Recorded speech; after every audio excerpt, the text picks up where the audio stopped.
आप बिहारी हैं, आपके पास अगर थोड़ी भी शर्म बची है तो आप बिहार के हक की बात क्यों नहीं करते हैं केंद्र की सरकार से? सीबीआई के लोग ही विशेष बता पाएंगे कि 2021 की फाइल को दोबारा क्यों खोला गया है, क्या उसके पीछे तथ्य है, आधार है। नमस्कार, आप देख रहे हैं न्यूज़ नेशन में आपके साथ अजय सिंह। राजद सुप्रीमो लालू प्रसाद यादव का किडनी ट्रांसप्लांट तो सक्सेसफुल हो गया और वहीं उनको हॉस्पिटल से भी डिस्चार्ज मिला, लेकिन अब उनकी मुश्किलें फिर से बढ़ गई है। जो फाइल 2021 में बंद कर दिया गया है उसे फिर से सीबीआई ने खोल दिया है। इसे बात करने के लिए हमारे साथ हैं जदयू के प्रवक्ता अभिषेक झा। इनसे बात करेंगे। जो राजद सुप्रीमो लालू प्रसाद यादव हैं, उनकी जो 2021 में फाइल बंद कर दिया गया वो फिर से सीबीआई के द्वारा खोल दिया गया। देखिए, पूरा देश कहीं ना कहीं एक पैटर्न को देख रहा है, ट्रेंड को देख रहा है, किस तरह से संवैधानिक संस्थाओं का, चाहे वो सीबीआई हो, ईडी हो, आईटी हो या अन्य जो स्वायत्त संस्थाएं हैं, उनका दुरुपयोग कहीं ना कहीं केंद्र की सरकार के इशारे पर हो रहा है। ये देखने वाली बात है कि पूरे देश में आपने कई ऐसे उदाहरण देखे हैं जहां सिर्फ विपक्ष के नेताओं के खिलाफ ही कार्रवाई होती है। ऐसा तो नहीं कि भारतीय जनता पार्टी के नेता दूध के धुले हुए हैं। तो कहीं ना कहीं बदले की भावना से ग्रसित होकर इस तरह की कार्रवाई को प्रोत्साहित किया जा रहा है। सीबीआई के लोग ही विशेष बता पाएंगे कि 2021 की फाइल को दोबारा क्यों खोला गया है, क्या उसके पीछे तथ्य है, आधार है, और निश्चित रूप से न्यायालय के सामने सारे मामले रखे जाएंगे। उसके बाद क्या निर्णय होता है ये तो भविष्य के गर्भ में है।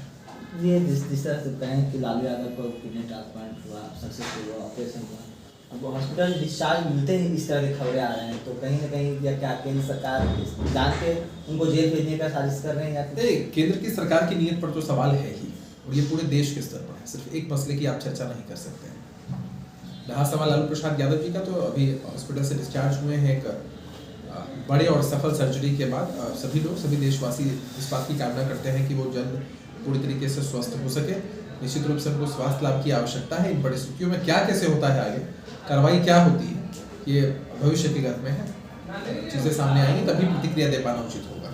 जिस तरह से कहें कि केंद्र सरकार के द्वारा जिस तरह से बैठक हो रहे हैं, G20 का बैठक हुई, बहुत से ऐसे बैठक हुए हैं जिसमें नीतीश कुमार शामिल नहीं हो रहे और तेजस्वी यादव को भेजा जा रहा है। जिस तरह से कहें तो 30 तारीख को आगामी में प्रधानमंत्री के साथ बैठक है जिसमें तेजस्वी यादव जा रहे हैं। तो कहीं ना कहीं बीजेपी वाले कह रहे हैं कि नीतीश कुमार डर रहे हैं मुख्यमंत्री प्रधानमंत्री के सामने।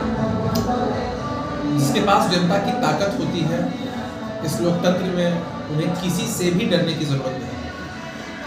रहा सवाल मुख्यमंत्री जी नहीं जा पाए, आप जानते हैं कि सूबे के मुख्यमंत्री हैं, उनके पास बहुत जवाबदेहियां हैं और किन कॉम्प्लिकेशंस की वजह से नहीं जा पाए उसकी जानकारी तो नहीं है, लेकिन सरकार का रिप्रेजेंटेशन तो बखूबी होता है। आपने देखा है कि तेजस्वी यादव जी के साथ बिहार के वित्त मंत्री आदरणीय विजय चौधरी जी भी गए थे। तो महत्वपूर्ण विषय यह है कि कैसे केंद्र की सरकार से बिहार का हक वापस लाया जाए। आपने शर्म की बात की है। भारतीय जनता पार्टी के नेताओं के आंखों में अगर शर्म होता तो वो इस बात को समझते कि नेता होने से पहले वो बिहारी है और इतने वर्षों तक डबल इंजन की सरकार का दम भरते रहे, लेकिन बिहार के हक और हुकूक की बात कभी नहीं की। बिहार के साथ पक्षपातपूर्ण रवैया ही अख्तियार किया। तो हमारा सवाल उनसे ही है कि आप बिहारी हैं, आपके पास अगर थोड़ी भी शर्म बची है तो आप बिहार के हक की बात क्यों नहीं करते हैं केंद्र की सरकार से? बिहार को विशेष राज्य का दर्जा क्यों नहीं दिलवाते हैं? तो बिहार के लिए तो आप कुछ करेंगे नहीं, सिर्फ सत्ता लोलुपता आपके अंदर है। कहीं ना कहीं जिस तरह से मुख्यमंत्री नीतीश कुमार कह रहे थे कि युवाओं को बढ़ाना है, यानी कि तेजस्वी यादव को बढ़ाना है, इसलिए वो तेजस्वी यादव को हर बैठक में भेज रहे हैं। नहीं, तेजस्वी यादव जी डिप्टी सीएम, उनके पास एक महत्वपूर्ण जिम्मेदारी है और नीतीश कुमार जी युवाओं को तो प्रोत्साहित करते ही हैं। आपको मैं भी तो युवा ही दिख रहा हूँ। तो ये ऐसी पार्टी है जहाँ युवाओं को तो प्रोत्साहित किया ही जाता है, महत्वपूर्ण जिम्मेदारियां दी जाती हैं, तो अच्छी बात है। चलिए, ये थे हमारे साथ जदयू के प्रवक्ता अभिषेक झा। तमाम सवालों को जवाब दिया। इस तमाम खबरों को बनाया न्यूज़ नेशन के साथ। नमस्कार।